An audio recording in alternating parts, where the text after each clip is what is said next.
Bonjour à tous et merci au jeudi de la filière FAI2R de m'accueillir aujourd'hui sur ces antennes pour vous parler du FAPA syndrome, plus anciennement connu sous le terme de syndrome de Marshall. Alors tout d'abord, je me présente, je suis le docteur Pascal Pilet, je suis pédiatre au CHU de Bordeaux et j'anime entre autres le centre de compétences des maladies auto-inflammatoires de l'enfant et des arthrites idiopathiques juvéniles en Aquitaine.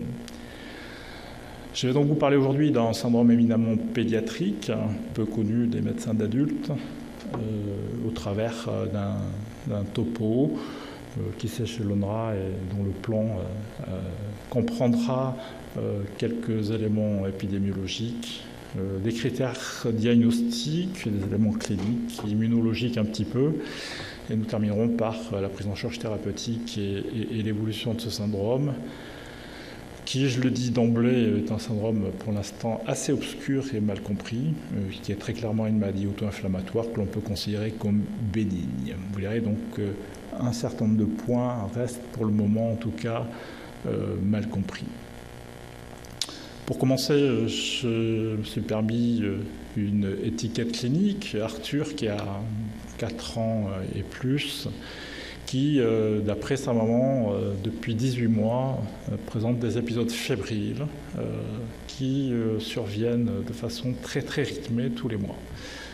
C'est des fièvres qui sont assez stéréotypées, qui débutent très très brutalement, avec initialement des frissons et des marbrures, un tableau pseudo-septique. L'enfant monte jusqu'à 39 degrés, puis la fièvre va durer 4 à 5 jours et mieux tolérée dans la suite, avec des pics à 40. Très clairement, là, il existe des signes avant-coureurs à ce tableau, avec une irritabilité, une asthénie avant le début brutal de la fièvre. Donc cette fièvre dure en moyenne 4 à 5 jours, disparaît spontanément, quelles que soient les thérapeutiques. Il semble, d'après la maman, que l'ibuprofène marche mieux que le paracétamol qui est donné habituellement dans ces fièvres chez l'enfant. Et lorsque l'enfant est examiné, on constate donc des pharyngites, des angines très souvent, des douleurs abdominales. Et plusieurs traitements antibiotiques ont été régulièrement donnés sans efficacité, surtout parce qu'il y avait une hyperleucocytose à polynucléaire neutrophile et un syndrome inflammatoire biologique très marqué. Très régulièrement, il notait des aftes, surtout en fin de poussée. Et puis surtout, lorsqu'on reprend l'historique de cet enfant, il est en pleine forme, en dehors des poussées fébriles, et surtout, il n'a aucun retentissement de sa fièvre, un développement staturopondéral tout à fait harmonieux. On est là devant une fiche clinique typique de ce que les pédiatres appellent donc le FAPA syndrome décrit en 87 par Marshall, et qui ensuite, on a fait un acronyme associant une fièvre périodique, des aftes, des pharyngites qui regroupent les amygdalites et des adénopathies.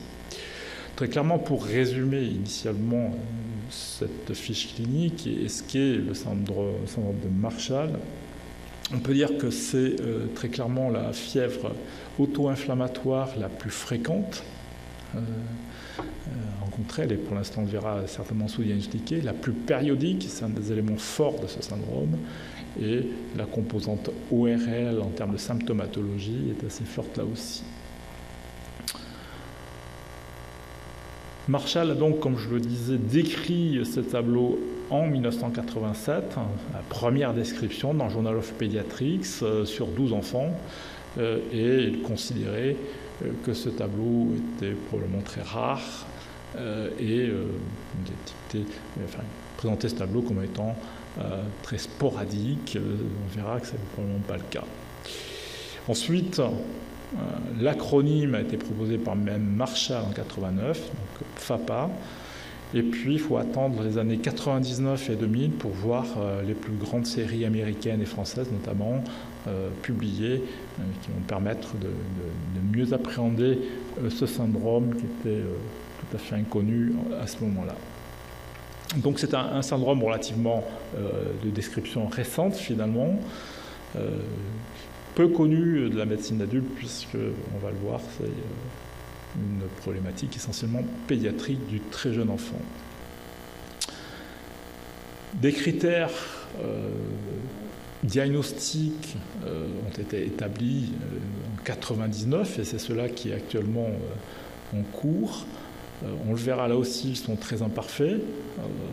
Pour l'instant, en tout cas, ce sont les critères de référence auxquels il faut s'appliquer et se référer. Premier point, il s'agit d'une fièvre donc très périodique. Le mot périodique reviendra très souvent dans mon topo. Qui a débuté avant l'âge de 5 ans, donc une problématique du petit enfant. Associé à des symptômes cardinaux constitutionnels, en ayant pris le soin d'écarter l'absence d'infection respiratoire haute ou d'infection ou de sepsis récurrent auparavant, je dirais, avec au moins un des signes cardinaux suivants, à savoir une apnose buccale, une adénite cervicale et une pharyngite et ou une amygdalite. Bien entendu, dans le terme pharyngite est inclus l'amygdalite. Dans le troisième critère, il faut avoir absolument exclu, on reviendra là-dessus sur le diagnostic différentiel, une neutropénie cyclique, qui est une autre problématique dont la caractéristique est celle d'une fièvre, là aussi très périodique et très stéréotypée. Ce qui est important à retenir dans le FAPA, on est dans une situation bénigne avec aucun impact, aucun retentissement dans le développement et dans l'évolution de ces enfants, avec une période entre les épisodes complètement asymptomatique, ça c'est très important, et ces enfants ont un développement, une croissance, un développement staturopondéral, un développement psychomoteur tout à fait normal. Voilà. Alors ces critères, on le verra, sont actuellement dans la littérature critiqués de par leur faible spécificité et leur caractère un petit peu grossier. Voilà. Un certain nombre d'experts, il y a quelques années, sont réunis pour essayer d'améliorer, d'avancer sur un consensus classification, de critères de classification du diagnostic plutôt. Je les reprends, ils ne sont pas publiés, ils ne font pas office pour l'instant dans le diagnostic. Néanmoins, ils amènent un certain nombre de réflexions quant au diagnostic du FAPA. Dans cette réunion de consensus, était envisagé de dire qu'il fallait au moins 6 mois d'évolution des fièvres périodiques pour considérer qu'on était en cas d'un syndrome FAPA, avec des fièvres qui ne devaient être situées entre 2 et 7 jours maximum d'évolution. Voilà. En moyenne, on le verra, c'est 4-5 jours, mais ces fourchettes-là ne devaient pas être dépassées et qu'il fallait au moins 5 épisodes fébriles avec un maximum d'espacement des crises de au moins 2 mois pour pouvoir considérer cette fièvre périodique comme pouvant rentrer dans le cadre d'un FAPA. Les symptômes cardinaux associés restent les mêmes, mais là, il était souhaité qu'il y en ait au moins 2 au lieu d'1 sur les 3. Il fallait aussi, et très clairement aussi, le FAPA syndrome doit rester dans l'attitude des cliniciens un diagnostic d'exclusion.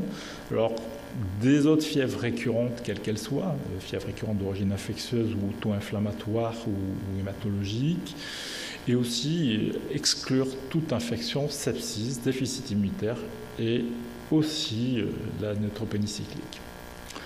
Le critère d'âge avait été avancé à 6 ans. Bon, c'est une discussion qui, pour l'instant, n'est pas clairement conclue.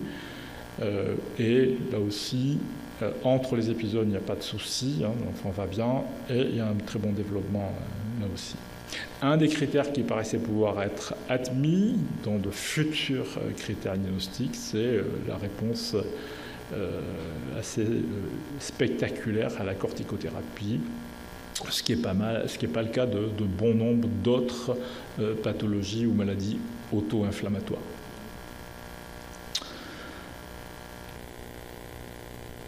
Un point sur l'épidémiologie de ce syndrome, eh bien, bon, tout d'abord, celle-ci est très mal connue. En tout cas, il a été rapporté des syndromes de Marshall sur tout le globe, dans beaucoup de contrées et de pays, quelles que soient les ethnies. Donc je crois que pour l'instant, enfin, malgré la méconnaissance de cette épidémiologie, c'est quelque chose d'assez ubiquitaire et répandu. C'est une pathologie très fréquente. Alors, il y a quelques incidences connues, notamment dans les pays nordiques. La Norvège et la Suède ont 2,3 à 3 pour 10 000 enfants atteints d'un FAPA. Donc des incidences non négligeables malgré tout. Donc c'est une pathologie très fréquente. Certains ORL s'avancent à penser que plus de 50% des enfants amydalectomisés ou adénoïdectomisés, ou les deux associés, sont des pathologies ORL auto-inflammatoires et donc des FAPA possiblement.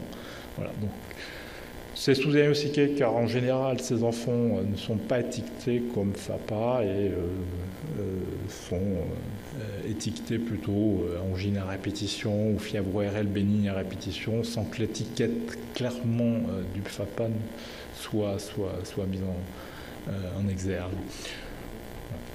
C'est de toute façon une pathologie bénigne, donc ça a peu de conséquences. Néanmoins, bon, l'amélioration de la connaissance de ce syndrome justifierait d'améliorer les diagnostics et le rendement diagnostique.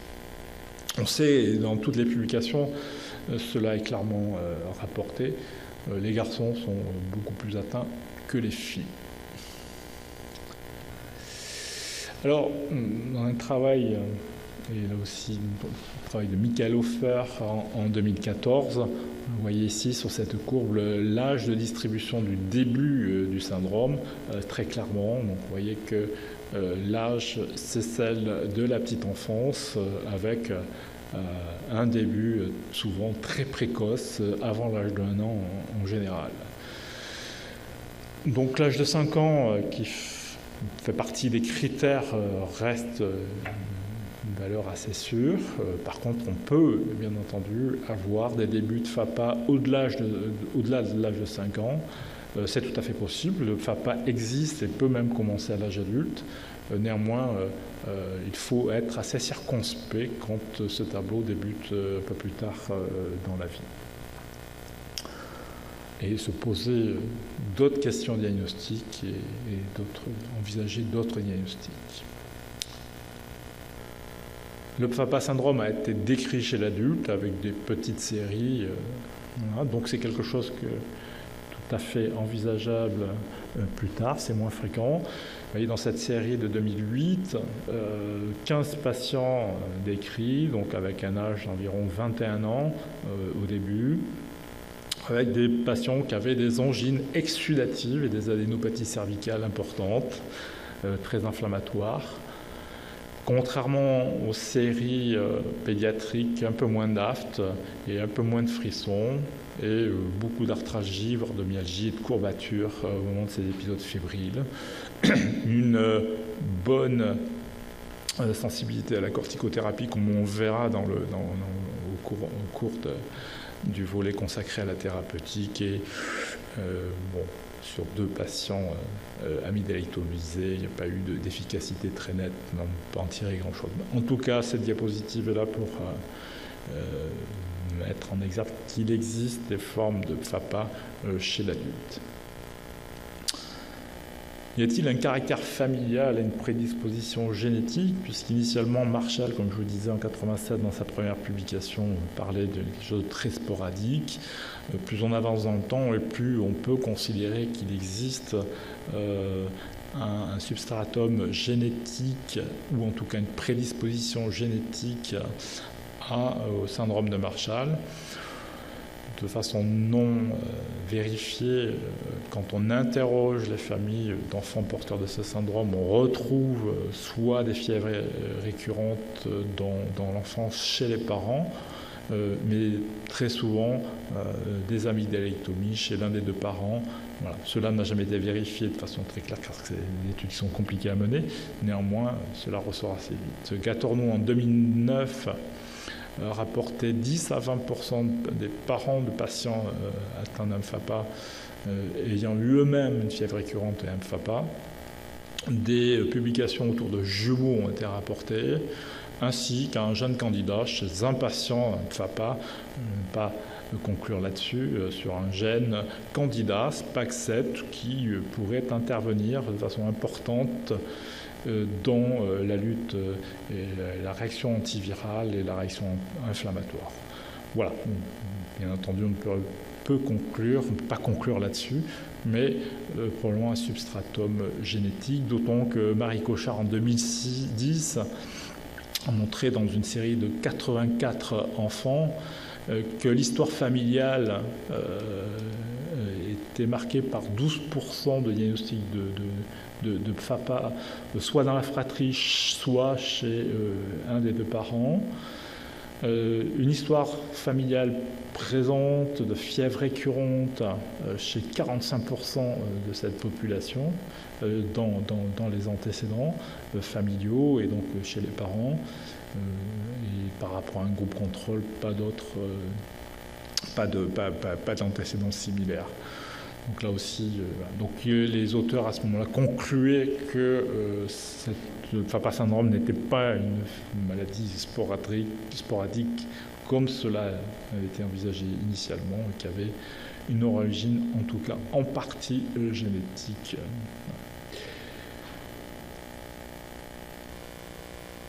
Pour approfondir un petit peu la clinique, qui est finalement assez simple, cette diapositive. Donc, comme je le disais en préambule sur la fiche clinique, il y a très souvent, soit en plus de 60% des cas, des prodromes qui précèdent l'avènement de la poussée fébrile.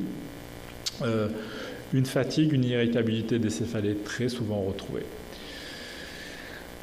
La fièvre, évidemment, sur cette compilation de différentes études est présente dans tous les cas, évidemment. Alors, il s'agit d'une fièvre très particulière de début brutal, avec, au moment de l'ascension, très souvent, comme je le disais initialement, des frissons, des marbrures, et une fièvre qui peut être considérée comme pseudo-septique initialement et assez mal tolérée. Ce n'est pas le cas dans la suite où, très souvent, la fièvre est très bien tolérée avec un enfant qui peut continuer ses activités quotidiennes en général. Mais initialement et en période d'urgence, cela peut faire penser à un sepsis parfois sévère. Dont on le voit dans toutes les publications, eh bien, la moyenne d'évolution de la durée de ces fièvres est de 4 à 5 jours. Voilà. Et puis, les signaux réels, comme on en parlait initialement, les pharyngites et les amygdalites sont donc très fréquemment retrouvés. Ce n'est pas du 100%, mais c'est assez fréquent. Il existe des adénopathies cervicales, là aussi très fréquemment retrouvées, qui sont des adénites, très souvent situées au niveau de l'aire sous-angulo-maxillaire, avec parfois des tableaux très impressionnants, avec des déformations faciales et ORL. L'aphthose n'est pas toujours franchement retrouvée, elle est moins fréquente que les précédents signes, et on verra pourquoi tout à l'heure. D'autres signes peuvent s'associer à ces critères et à ces signes cardinaux. Des maux de tête un peu moins fréquents, les douleurs abdominales assez fréquentes finalement, cela varie selon les études, mais très souvent des tableaux en lien probablement avec des lymphadénites mésentériques, surtout quand il y a une angine et une pharyngine prédominante.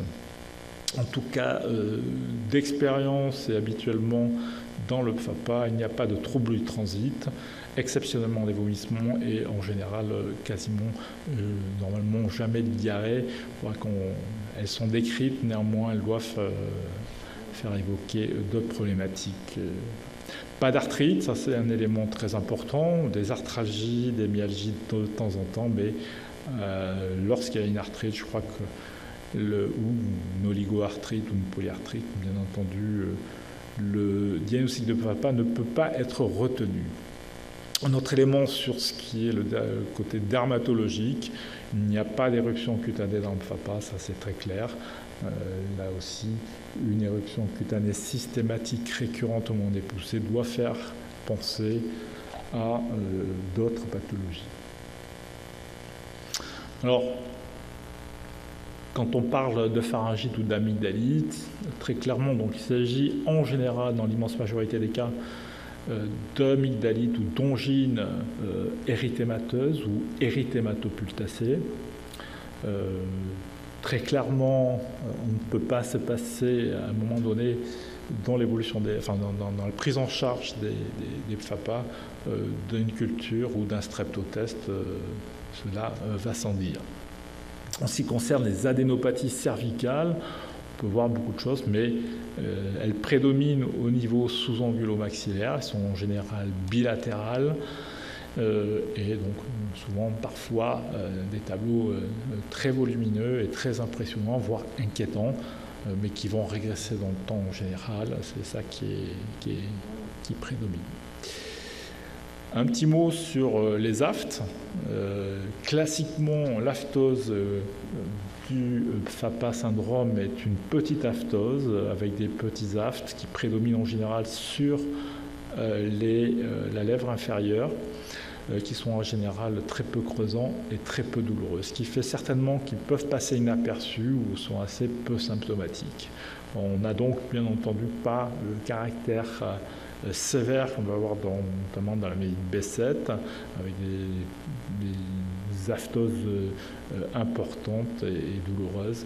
Ce n'est pas tout à fait le cas des syndromes de Marshall, et bien entendu, en aucun cas, il existe des aftoses bipolaires. Restent cantonnées à la sphère buccale.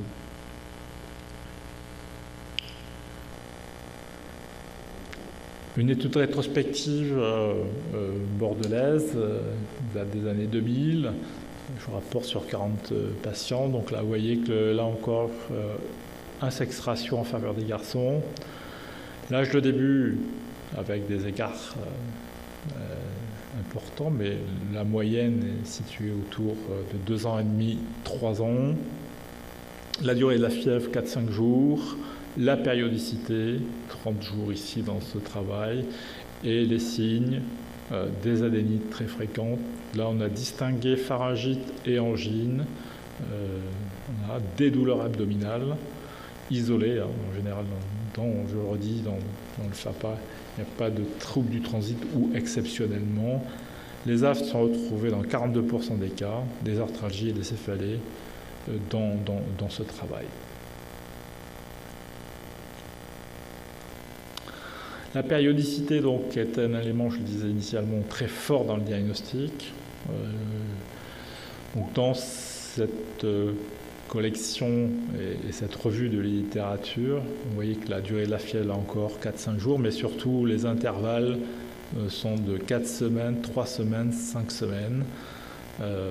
C'est ce qui a été qui est classiquement rapporté. Donc, très clairement, s'il y a une fièvre périodique, c'est bien le FAPA syndrome dans les maladies auto-inflammatoires.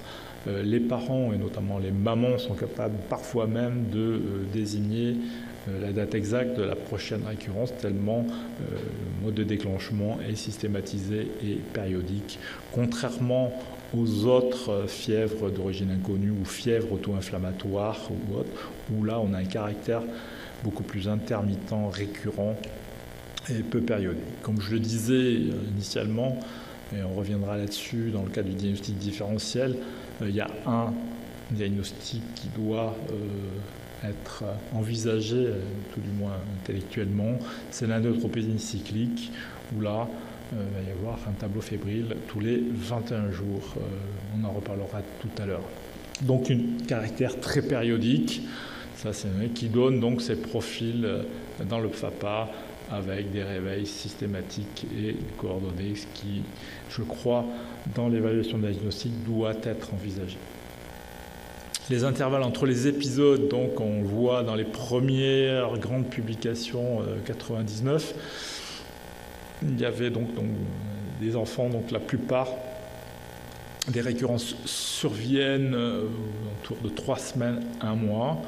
On peut avoir des formes un peu plus fréquentes.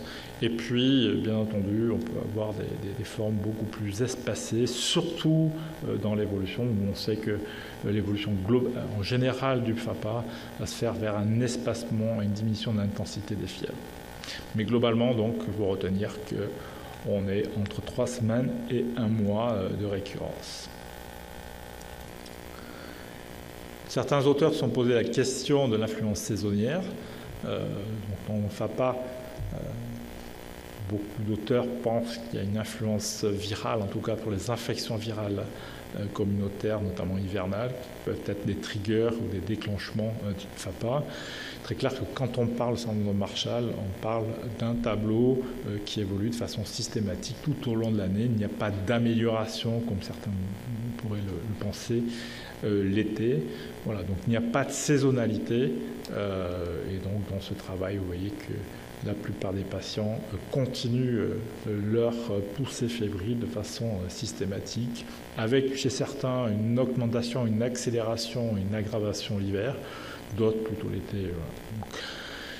Donc quand on parle de ce syndrome, très clairement, la fièvre reste présente systématiquement tout au long de l'année. Ce qui concerne les marqueurs inflammatoires, on verra dans une maladie dite auto-inflammatoire, eh bien, première chose, il existe, lorsqu'on fait des analyses chez ces enfants, une hyperleucocytose tout à fait marquée, la prédominance de polynucléaires neutrophiles, et puis des taux de CRP très très élevés, vous voyez ici, qui avoisinent parfois les 300 à 400 de CRP.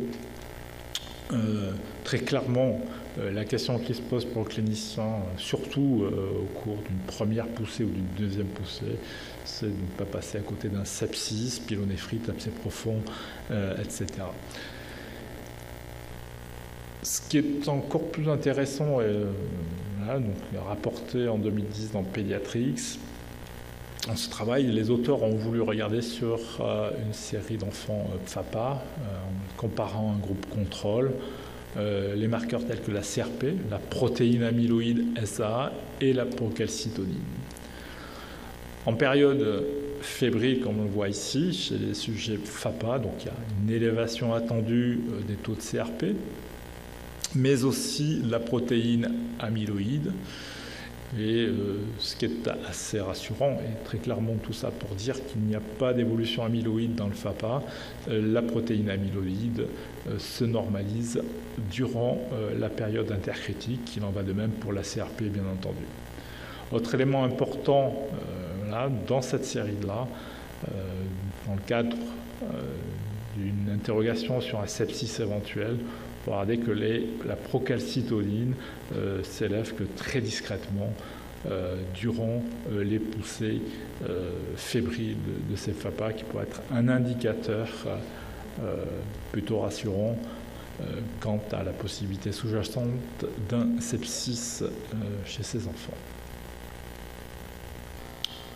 Ce qui concerne la leucocytose, là aussi, importante élévation des polynucléaires neutrophiles, c'est assez systématique. Certains auteurs ont essayé de regarder l'évaluation fonctionnelle de ces polynucléaires et ont constaté durant les périodes fébriles un niveau très élevé de stress oxydatif au niveau des polynucléaires, une diminution de la fonction apoptotique durant la crise qui s'inverse durant la période intercritique, et une anomalie du priming des polynucléaires, ce qui explique une espèce de démargination des polynucléaires durant les périodes fébriles, qui là aussi fait toujours en arrière penser craindre une infection bactérienne sévère.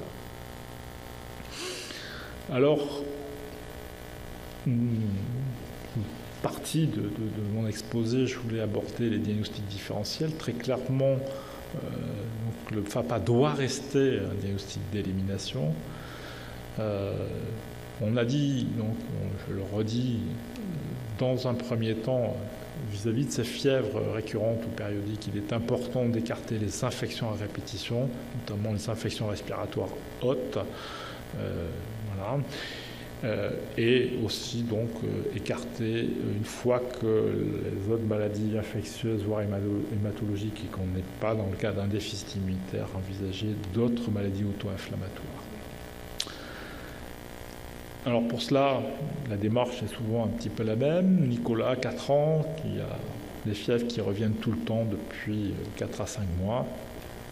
La question c'est, est-on dans le cadre de fièvre ou d'infection ORL bénigne, communautaire, récurrente? C'est la question première. Ce qui va permettre de rassembler les éléments pour s'orienter vers un FAPA ou une maladie auto-inflammatoire de façon générale, c'est bien évidemment l'anamnèse, l'interrogatoire de l'entourage, et les parents et l'entourage, je dis bien qu'il y a un caractère très stéréotypé, c'est toujours les mêmes signes qui reviennent, et regarder le carnet de santé permet très souvent de voir la périodicité lorsque ce carnet est bien entendu bien rempli.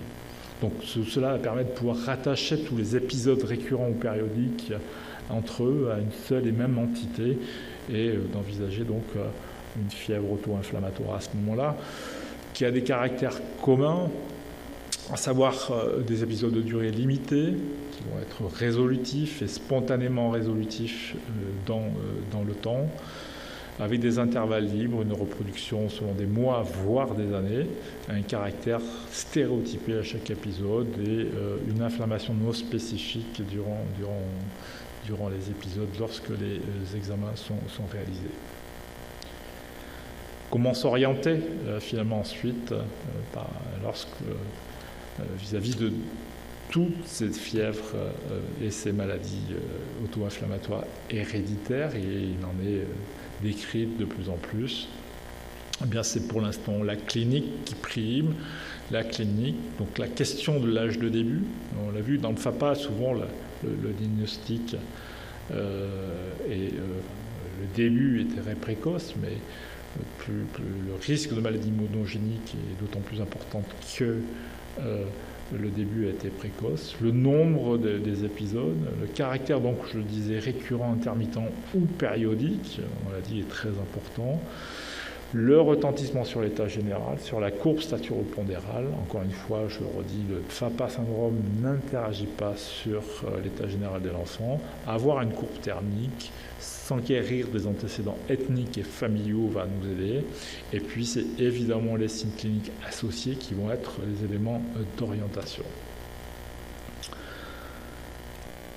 Affirmer le caractère auto-inflammatoire d'une fièvre, eh bien, il n'y a pas de test spécifique à cela, mais c'est évidemment la discordance que l'on peut avoir entre un syndrome inflammatoire biologique et l'absence d'autres orientations, notamment infectieuses. Lorsqu'on reprend les dossiers d'enfants de FAPA, il y a une dissociation entre le bon état général et l'importance du syndrome inflammatoire, mais surtout la documentation infectieuse et bactériologique qui est toujours négative. Et plus le temps passe, moins on a de documentation de positivité infectieuse, et plus on peut se poser la question d'une problématique plutôt auto-inflammatoire, a fortiori si cette inflammation tend à régresser spontanément et qu'on a du recul et que le tableau est assez ancien. La dérégulation, donc, maladie auto-inflammatoire a été une dérégulation de l'immunité innée. Il n'y a donc pas d'auto-anticorps et pas de lymphocytes activés. Ça, c'est bien connu. Donc l'orientation, on en a déjà parlé. La confirmation peut être génétique. En aucun cas, dans le FAPA classique, de temps en temps, on se pose la question de réaliser des tests génétiques et la recherche de mutations pour les fièvres récurrentes héréditaires lorsqu'on est en dehors des critères classiques du FAPA. Toujours dans le cadre du diagnostic différentiel, Gatorno en 2009 a repris une série de 393 enfants qui avaient une fièvre périodique et étudié 3 gènes pour voir s'il y avait quel était le risque, notamment lorsque ces enfants avaient un critère FAPA, d'être porteurs ou d'avoir une mutation du gène de mévalonate kinase de la fièvre méditerranéenne familiale ou du TRAPS. Sur ces 393 enfants, vous voyez que 210 avaient les critères correspondants du FAPA. Et chez ces 210 enfants, il a montré que 43 d'entre eux avaient une mutation monogénique pour une fièvre périodique, dont 33 d'entre eux avaient une mutation pour le gène de la mévalonate kinase. 3 d'entre eux avec une génétique pour le TRAPS et 7 pour la FMF. 37 patients avaient des mutations de faible pénétrance ou un génotype incomplet pour lequel la génétique était difficilement interprétable, et 130 des patients n'avaient pas d'anomalie génétique. Il en concluait donc que les critères FAPA étaient faiblement spécifiques au vu de ces résultats, et qu'il pouvait y avoir un lien et un diagnostic différentiel envisageable entre le FAPA et le déficit en mévalonate kinase. Alors classiquement, le syndrome hyper-IgD ou déficit en mévalonate kinase a un mode de début très précoce, classiquement déclenché par les infections virales communautaires ou les vaccins, ça c'est très clair, ce qui n'est pas le cas du FAPA. Des signes cliniques sont quand même tout à fait différents, mais parfois des confusions peuvent être faites entre FAPA et MKD, ce qui amène à, on verra ultérieurement, à réaliser un dosage d'acidurie mévalonique de façon assez systématique dans l'évaluation ou dans la prise en charge des FAPA à titre diagnostique. L'autre élément qui était important et intéressant, c'est que quand les patients qui avaient les critères FAPA, une génétique positive, avaient plus de troubles digestifs, à savoir des troubles du transit, des rages cutanées et plus d'arthralgie. Ceux qui étaient négatifs en génétique avaient des critères FAPA, avaient plus d'angine ou de pharyngite exsudative. Par la suite, il a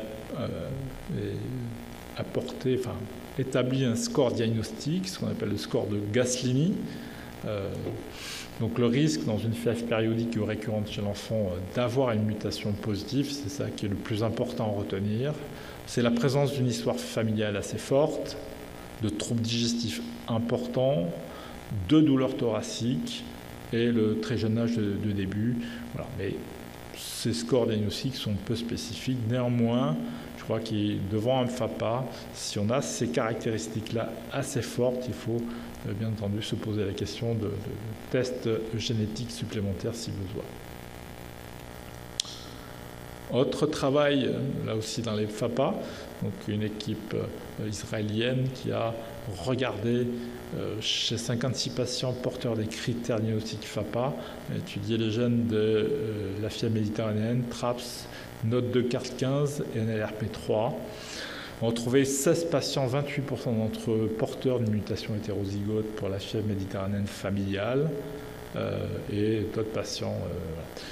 Retrouver ici que cette positivité, ces mutations avaient peu d'influence sur les manifestations cliniques et sur l'évolution, et qu'il n'y avait pas de différence entre les porteurs de mutations et les autres. Et donc, dans la prise en charge de ces patients, cela ne changeait absolument pas les choses. Donc cela pose la question de l'implication d'un certain nombre de gènes, notamment de gènes de faible pénétrance, dont la pathogénicité est éventuellement discutée, dans la symptomatologie FAPA. Un autre travail assez intéressant aussi, c'est donc la mutation R92Q, qui est une mutation de faible pénétrance et de faible pathogénicité, qui est très discutée dans le TRAPS, qui a été étudiée et comparée à des TRAPS plus classiques, on le voit ici, et à une population de FAPA. Alors cette étude est intéressante dans le sens où elle a montré qu'il y avait un profil assez voisin entre des patients porteurs de R92Q et les patients FAPA classiques. Et cela a montré donc, le profil évolutif et clinique de ces patients. On voit dans le TRAPS des profils de fièvre assez longs. Et par contre, chez les R92Q et les FAPA, des profils évolutifs et en tout cas de durée de fièvre assez similaires. Là aussi, contrairement au TRAPS classique, un taux d'aphtose important, assez significatif entre le FAPA et les R92Q. L'œdème périorbitaire classique du TRAPS est assez peu retrouvé dans les R92Q et exceptionnellement dans le FAPA, et les douleurs thoraciques plus fréquentes dans les TRAPS classiques. Et quant à l'évolution de ces patients, en blanc vous avez ici les FAPA, en grisé les patients porteurs de R92Q. Vous voyez que dans l'évolution naturelle de la maladie, les profils évolutifs du patient R92Q et FAPA sont similaires, alors que les TRAPS classiques vont évoluer de façon plus défavorable. Et en termes de thérapeutique, là aussi, donc, les profils évolutifs des R92Q et des TRAPS sont assez similaires, alors que l'utilisation de corticothérapie lourde ou de biothérapie seront plus fréquentes dans les TRAPS, mais cela ne surprend pas. Voilà, tout ça pose la question de variants hypomorphes dans le FAPA. Quelle implication ces mutations, parfois très discutées dans leur pathogénicité, ont sur le FAPA? Pour l'instant, on ne peut rien en dire. Voilà. Un petit mot sur l'histologie dans le FAPA, puisqu'un des traitements classiques du FAPA, c'est l'amygdaloïtomie. Donc certains auteurs ont regardé ces amygdales et ont trouvé des inflammations assez peu spécifiques finalement. Sur le plan macroscopique et immunologique, on ne retrouve pas grand-chose de très spécifique. Certains autres auteurs ont mis en évidence certains germes et notamment la sécrétion de biofilms au niveau de ces amygdales. Et là, encore une fois, je ne vais pas m'étendre, ce sont des données pour l'instant très imprécises.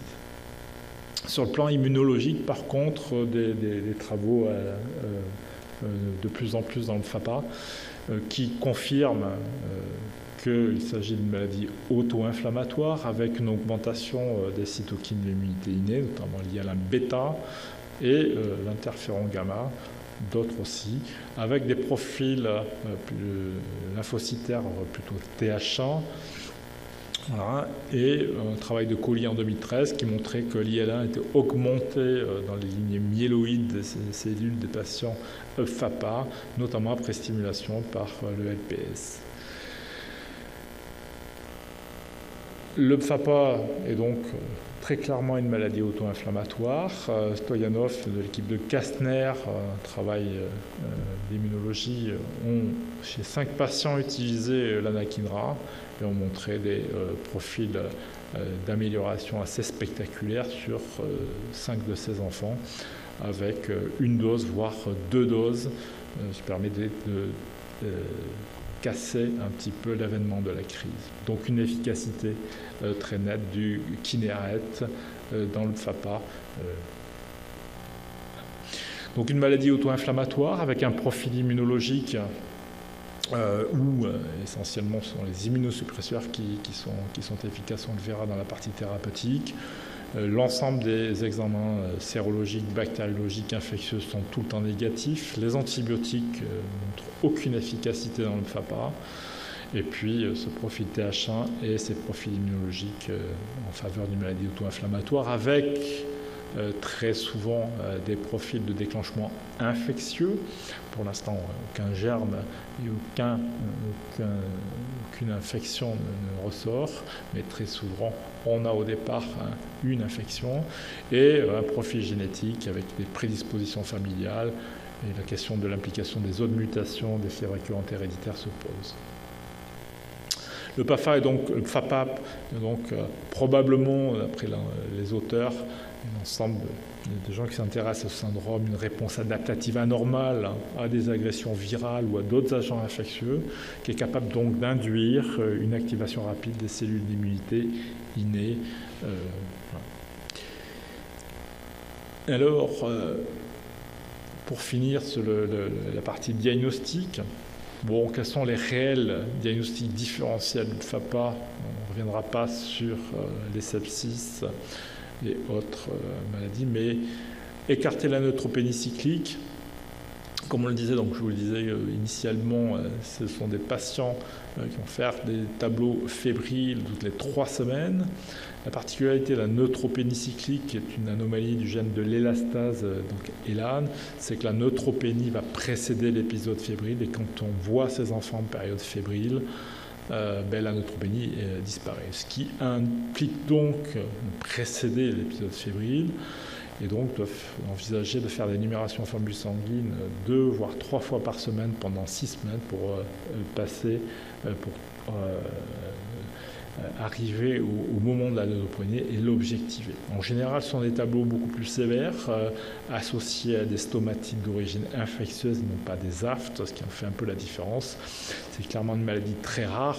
La question de réaliser ces numérations en formule sanguine pendant 6 semaines chez des enfants de bas âge est compliqué pour un résultat qui est souvent rare. Donc, ceci dit, penser à cette neutropénie cyclique est importante. Éventuellement, la génétique, quand on y pense, pourra être aussi une façon de faire le diagnostic. Les streptotests et les cultures, les prélèvements ORL sont fondamentales chez les patients qui ont des angines à répétition. Évidemment, dans le FAPA, les recherches de streptocoques sont négatives. Sur les travaux de Gatorno, l'acidurie mévalonique est très importante. Il peut y avoir des facteurs de confusion avec le syndrome hyper-IgD ou les déficits en mévalonate kinase. Il est donc en coutume de réaliser une acidurie mévalonique en période fébrile. Donc il est très important de réaliser ce dosage après 24 heures au minimum de fièvre, le matin à jeun, pour éventuellement regarder l'augmentation de l'acide mévalonique en période fébrile. Très clairement, habituellement, je le disais initialement, le profil clinique de ces patients hyper-IgD est quand même plus sévère que le simple FAPA, mais des fois. Donc c'est un examen qui coûte peu cher et donc il est important de faire. La génétique se fera dans des situations atypiques par rapport au FAPA classique, d'autant plus qu'il y a une histoire familiale forte, des troubles digestifs un peu au-devant du tableau, des douleurs thoraciques, et d'autant plus que l'enfant a débuté très tôt, parfois avant l'âge de 6 mois. D'autres éléments, mais qui ne sont absolument pas à garder de façon systématique, très souvent on s'aperçoit qu'il y a une dissociation clinico-biologique dans le FAPA. Pour faire court dans un service d'urgence pédiatrique ou de pédiatrie générale, la CPA 300 qui court dans les couloirs est une marque qui peut évoquer plutôt une maladie auto-inflammatoire plus qu'un sepsis. Ce sont des enfants en général qui, au cours de l'évolution de leur fièvre, supportent très très bien ces fièvres avec des CRP très élevés. Les antécédents familiaux, et bien entendu, on l'a dit initialement, le test au corticoïde peut être un indicateur pour l'instant non formalisé et par rapport à un FAPA. Le traitement, je parlerai du traitement de la crise et ensuite du traitement de fond du FAPA avec différentes possibilités, on le voit. Initialement, dans les premières publications, différents traitements ont été utilisés sur des petites séries imparfaites, très clairement. Les antibiotiques, très clairement, ne marchent pas dans le FAPA. La colchicine, initialement, mais sur un patient, on ne peut rien en dire. La corticothérapie, très vite, a montré des taux d'efficacité intéressants. La cimétidine, on le verra, un traitement de fond. Globalement, moins d'un tiers des patients répondent à ce traitement quand il est utilisé. Et l'amygdalectomie reste un des traitements les plus utilisés. On reparlera de ça. Et dès le début, certains auteurs considéraient que l'amygdalectomie couplée à l'adénoïdectomie avait une efficacité supérieure à l'amygdalectomie seule. Alors cette problématique est encore discutée et n'est pas réglée. Là, je ne pourrais pas répondre complètement à cela. Faut-il faire une adénoïdectomie couplée à l'amygdalectomie dans le FAPA syndrome lorsque la chirurgie est indiquée? Pour l'instant, personne ne peut répondre à cette question. Donc le traitement de la crise, il n'est pas question d'envisager des traitements, notamment la corticothérapie, dans des formes de FAPA bénin où l'enfant a 2-3 jours de fièvre très bien supporté, des antipyrétiques et parfois plutôt l'ibuprofène qui est un anti-inflammatoire sont parfois tout à fait suffisants, voire l'abstention thérapeutique si l'enfant va parfaitement bien. Lorsque c'est nécessaire et que le tableau est un peu plus mal supporté, la corticothérapie a une efficacité reconnue, néanmoins non démontrée. Donc on va utiliser la prednisone à 1 voire 2 mg kg au premier jour de la fièvre. L'idée est très clairement d'utiliser une dose ponctuelle unique, histoire de casser l'avènement de la crise. On peut reproduire cette dose le lendemain à J2. La bêta-bétazone peut aussi, selon les doses que vous avez mis, être utilisée. Les taux de réponse sont en général tout à fait satisfaisants. Michael Hofer, donc, dans son travail, trouvait une résolution complète dans 63% des cas, partielle dans 32% des cas et des échecs dans 5%. C'est ce qu'on retrouve à peu près généralement. La corticothérapie, le problème, c'est le risque de rapprochement dépoussé, à savoir que dans 19 à 20% des cas, on va décaler la crise de quelques jours et courir un petit peu derrière cette crise. Ce n'est pas le profil de réponse habituel. Dans l'immense majorité des cas, il n'y a pas de changement dans l'espacement des crises, soit parfois on va avoir un espacement dans 30% des cas des crises. Y a-t-il des risques à long terme d'utilisation des corticoïdes dans ce syndrome? La réponse est non si l'on utilise des doses ponctuelles uniques. Voilà, le but, encore une fois, un peu comme dans les crises de migraine, de casser l'avènement de la fièvre. Traitement de fond, eh bien, le traitement chirurgical, un petit mot sur la cimétidine, et je terminerai par les anti-L1 qui, bien entendu, n'ont pas d'AMM dans ce syndrome. Les taux de réponse dans la mygdalectomie, si on reprend la littérature, donc très clairement dans des études fermées, des petites cohortes, les taux de réponse semblent extrêmement importants. Donc il y a clairement ce qui est connu, une efficacité complète, voire une réduction significative des symptômes dans le FAPA syndrome. Néanmoins, il s'agit en général de petits échantillons dont la méthodologie et les résultats sont tout à fait discutables, donc il est difficile de trancher là-dessus. Il y a 2 petites études randomisées, notamment celle de Ranco, qui ont été réalisées, qui semblent montrer un bénéfice.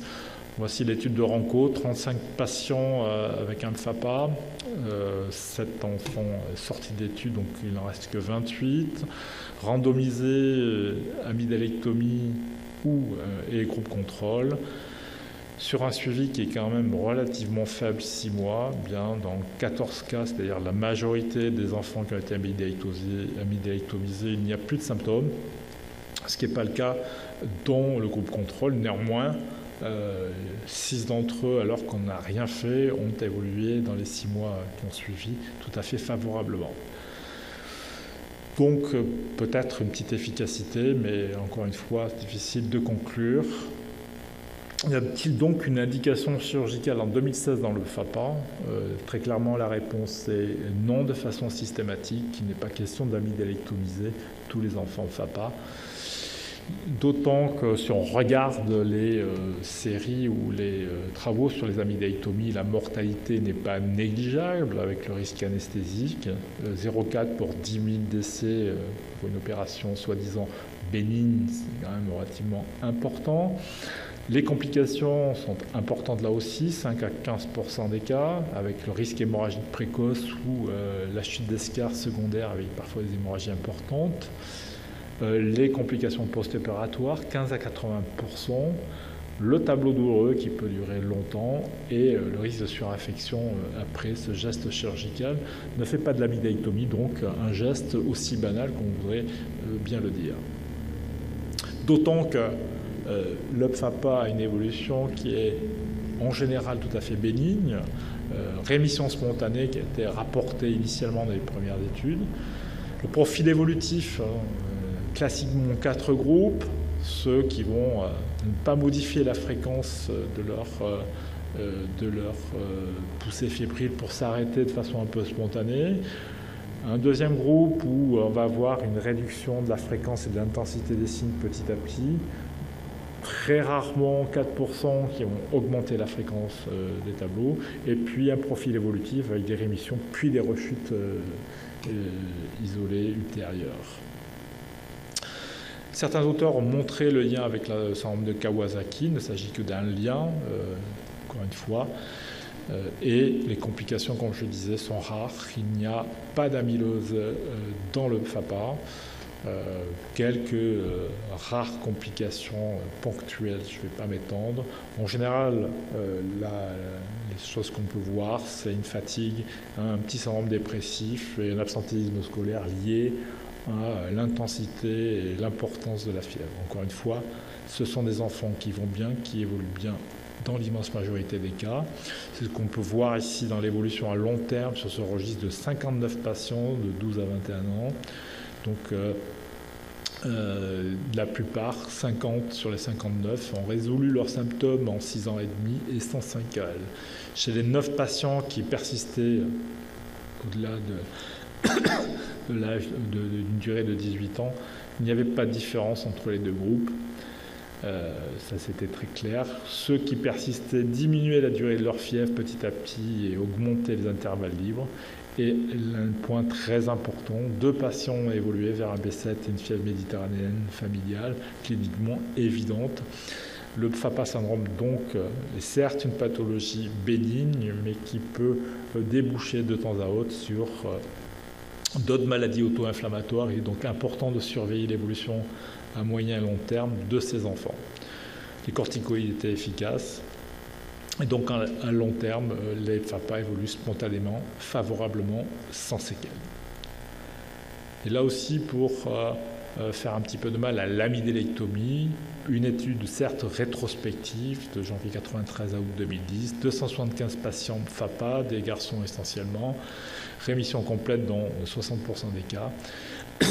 Dans ce travail, ce qui est important de retenir, c'est qu'il n'y avait pas de différence dans l'évolution entre les patients amygdalectomisés et le groupe traité médicalement. Voilà. Ça reste là aussi une étude rétrospective, mais voilà. L'amygdalectomie n'est peut-être pas aussi un traitement aussi certain qu'on le pensait initialement. Donc l'amygdalectomie, oui, peut-être, mais quand ou comment?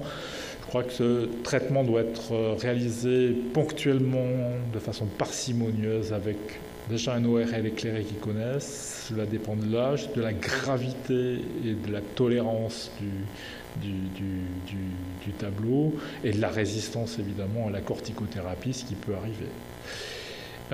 Le caractère obstructif d'une hypertrophie amygdalienne ou des végétations adénoïdes est importante. S'il y a surtout des apnées, là, si on a cette association pour un caractère mécanique, le traitement peut éventuellement être envisagé. Et de toute façon, l'évaluation de bénéfice-risque doit être envisagée avec les parents. Voilà. Donc l'amygdalectomie n'est non systématique. L'association à la dénoïdectomie, pour l'instant, est un sujet de discussion qui n'est pas réglé. J'irai assez vite sur la colchicine, avec des petites études qui montrent une amélioration sans rémission complète, mais un espacement des crises, une amélioration des crises dans 2 travaux. Et puis la dernière en date du CERF, de l'équipe de Isabelle Conepo, qui a montré une efficacité significative de la colchicine, surtout chez les patients FAPA porteurs de mutation FMF. Donc un traitement éventuellement intéressant chez certains des patients FAPA porteurs de mutation FMF. La cimétidine, là aussi, peut être un recours, un traitement de recours, si on l'utilise à des doses requises par FEDER initialement, 20 mg kg jour en 3 prises. a une activité immunomodulatrice, un intérêt dans les aftes connus, c'est pour cela qu'on l'utilise dans le FAPA, mais clairement les taux de réponse sont assez faibles. Voilà. Je ne mets pas la cimétidine de côté, il peut rendre des services très ponctuels de temps en temps. Pour finir, les anti-L1, très clairement, il n'y a pas d'indication évidemment à utiliser anti-L1 dans le FAPA, néanmoins, cela marche, c'est une maladie auto-inflammatoire d'évolution bénigne, je le redis. Quand on a une résistance au traitement, qu'il soit traitement médical, la corticothérapie ou la chirurgie, dans un premier temps, on doit rechercher une autre cause et une autre maladie auto-inflammatoire. Mais il existe de réels FAPA résistants au traitement et donc l'utilisation d'anti-L1 ponctuellement dans des centres experts en réunion pluridisciplinaire peuvent s'envisager. L'utilisation de Kineret en une voire deux injections au moment du début des crises peut éventuellement s'envisager. Et je vous rapporte ici du canakinumab utilisé dans une forme adulte réfractaire en 2015 avec une efficacité. Voilà, donc le FAPA est une entité mal connue des médecins adultes, donc qui doit rentrer dans les problématiques de maladies auto-inflammatoires, encore une fois. C'est une forme bénigne, je le redis. En conclusion, donc, très clairement, ça reste un syndrome assez obscur pour le moment sur le plan immunologique. Il s'agit très probablement d'une réponse adaptative et innée anormale à des triggers infectieux survenant dans la petite enfance avec une prédisposition génétique. Elle est fréquente, très périodique, avec une symptomatologie essentiellement ORL. Pour l'instant, les critères diagnostiques sont peu satisfaisants. Le traitement, essentiellement les corticoïdes quand c'est nécessaire. L'amygdalectomie doit être utilisée de façon parcimonieuse et très circonspecte. Et je vous remercie de votre attention et de m'avoir invité à ces jeudis de la filière. Merci.